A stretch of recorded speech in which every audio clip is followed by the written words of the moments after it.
சுகாதார அமைச்சின் புள்ளி விவரங்களின்படி கடந்த ஆண்டு உணவகங்கள் உட்பட தடை செய்யப்பட்ட பகுதிகளில் புகைப்பிடித்ததற்காக மொத்தம் 1,40,217 நோட்டீஸ்கள் வழங்கப்பட்டதாக தெரிவிக்கப்பட்டுள்ளது.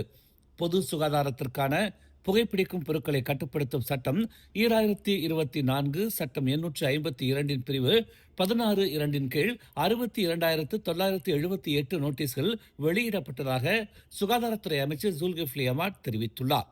2025 ஆண்டில் 22,278 அமலாக்க நடவடிக்கைகள் மேற்கொள்ளப்பட்டதாக அவர் கூறினார். புகைப்பிடிப்பதற்கான தடை அறிவிப்பு பலகைகளை காட்சிப்படுத்த தவறியதற்காக அல்லது புகைப்பிடித்தல் தொடர்பான உபகரணங்களை வழங்க தவறியதற்காக வளாக உரிமையாளர்களுக்கு 20,884 அபராதங்கள் விதிக்கப்பட்டதாக ஜுல்கிஃப்லி கூறினார்.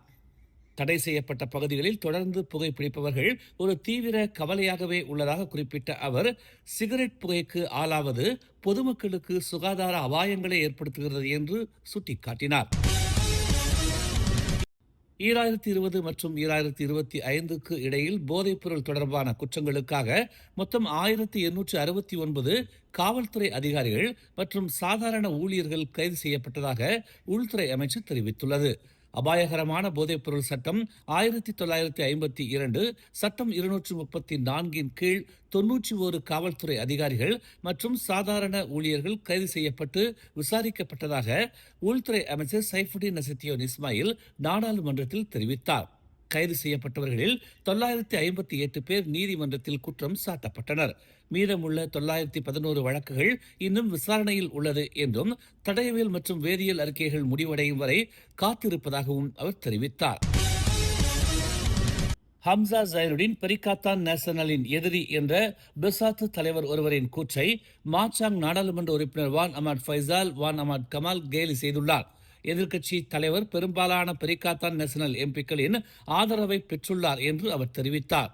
ஹம்சா பெரிகாத்தான் நேஷனலின் எதிரி என்ற கூற்று முன்னாள் பெசாத்து துணைத் தலைவரின் நிலைப்பாட்டிற்கும் பெரிகாத்தான் நேஷனலுக்கு வெளிப்படையாக ஆதரவை அறிவித்த 18 நாடாளுமன்ற உறுப்பினர்களின் நிலைப்பாட்டிற்கும் முரணானது என்று கூறினார்.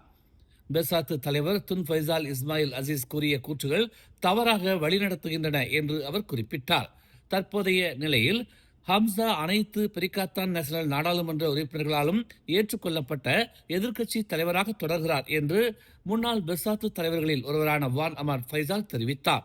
முன்னதாக ஹம்சா மற்றும் அவரது ஆதரவாளர்கள் பெரிகாத்தான் நேஷனல் எதிரிகளாக கருதப்பட வேண்டும் என்றும் பெசாத்து மீதான எந்த ஒரு தாக்குதலும் எதிர்க்கட்சி கூட்டணியின் மீதான தாக்குதலாகவே கருதப்பட வேண்டும் என்றும் துன் ஃபைசால் கூறினார் என்பது குறிப்பிடத்தக்கது. கோலாலம்பூர் ஜலான் துன் ரசாக்கில் உள்ள தித்திவாங்சா எம்ஆர்டி நிலையத்தில் உள்ள ஒரு நடைபாதை பாலத்திலிருந்து விழுந்து 47 வயது நபர் நேற்று காலை உயிரிழந்தார். காலை 9 மணிக்கு இச்சம்பவம் குறித்து போலீசாருக்கு தகவல் தெரிவிக்கப்பட்டது. பாதிக்கப்பட்டவர் தரையில் இறந்து கிடந்தார் என்று டான்வாங்கி காவல்துறை தலைவர் சசாலி அடாம் தெரிவித்தார். குற்றவாளிகள் யாரும் கண்டுபிடிக்கப்படவில்லை. அவர் தித்திவாங்சா எம்ஆர்டி நிலையத்தில் நடைபாதை பாலத்திலிருந்து விழுந்திருக்கலாம் என்று சந்தேகிக்கப்படுவதாக அவர் ஒரு அறிக்கையில் தெரிவித்தார்.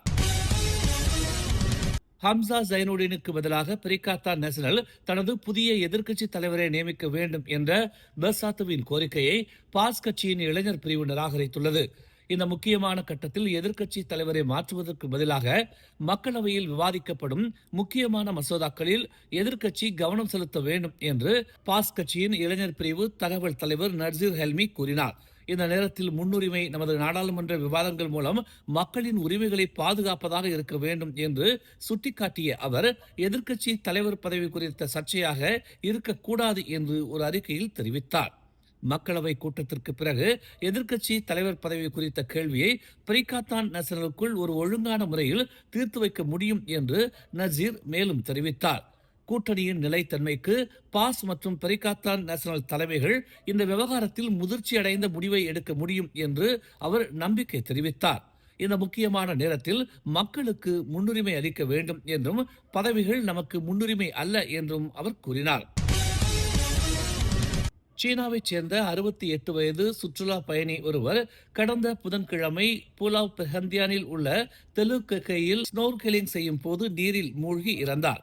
காலை 11:40 மணி அளவில் நிகழ்ந்த இந்த சம்பவத்தில் பாதிக்கப்பட்டவர் தனது நண்பர்களுடன் ஸ்னோர்கலிங் நடவடிக்கைகளில் பங்கேற்ற போது சுய நினைவை இழந்ததாக கூறப்பட்டதாக பெசூட் மாவட்ட காவல்துறை தலைவர் முகமது ரோசாயம் அப்துல் ரஹீம் தெரிவித்தார்.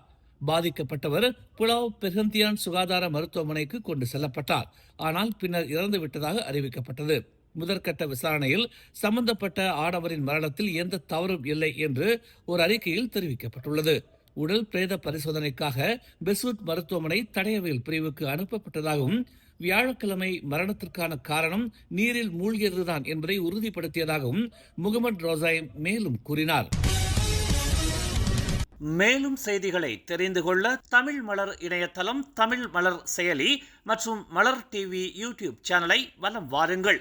எங்களோடு இணைந்திருக்க மலர் டிவியை பதிவு செய்து கொள்ளுங்கள்.